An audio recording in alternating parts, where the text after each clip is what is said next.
বিশ্ব ইজতিমা উপলক্ষে ইসলামী আন্দোলন বাংলাদেশের আমির মুফতি সৈয়দ মোহাম্মদ রেজাউল করিম পীর সাহেব চরমনাই গণমাধ্যমকে পাঠানো এক বিবৃতিতে বলেছেন, মুসলিমের অন্যতম বৃহৎ সমাবেশ বিশ্ব ইজতিমা উপলক্ষে আমি দেশবাসী এবং বিশ্বের সকল মুসলমানদের জানাই আন্তরিক শুভেচ্ছা ও মোবারকবাদ।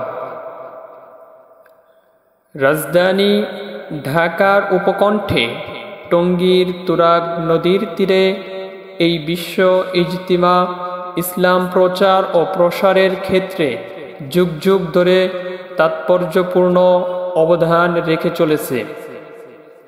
পীর সাহেব চরমনাই বলেন, বাংলাদেশ প্রতি বছর সফলভাবে বিশ্ব ইজতিমা আয়োজন করে বিশ্ব দরবারে দেশের ভাবমূর্তি উজ্জ্বল করছে।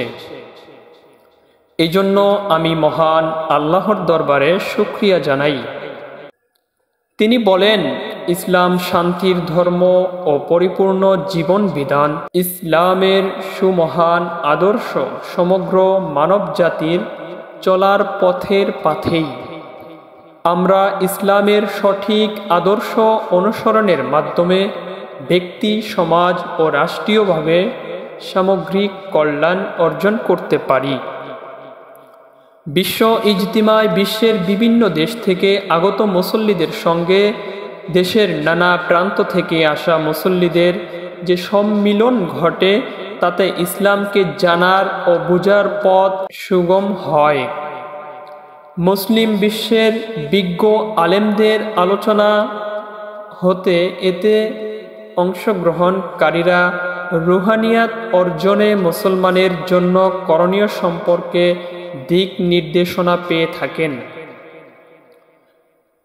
চরমনাই পীর বলেন, বিশ্ব ইজতিমা ইসলামী উম্মাহর ঐক্য, সংহতি ও ভ্রাতৃত্ববোধ সুদৃঢ়করণে তাৎপর্যপূর্ণ ভূমিকা পালন করবে বলে আমি বিশ্বাস করি।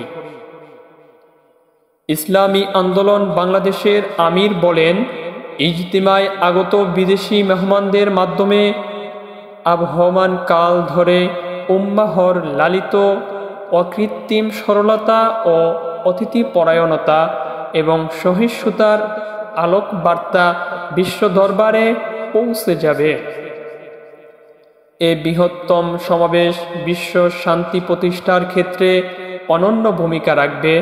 দেশ ও বিশ্বের সর্বস্তরের মানুষ ও মুসলিম উম্মাহর ঐক্য, সংহতি ও ভ্রাতৃত্ববোধের বন্ধনকে আরও সুদৃঢ় করবে বলে আমি আশাবাদী।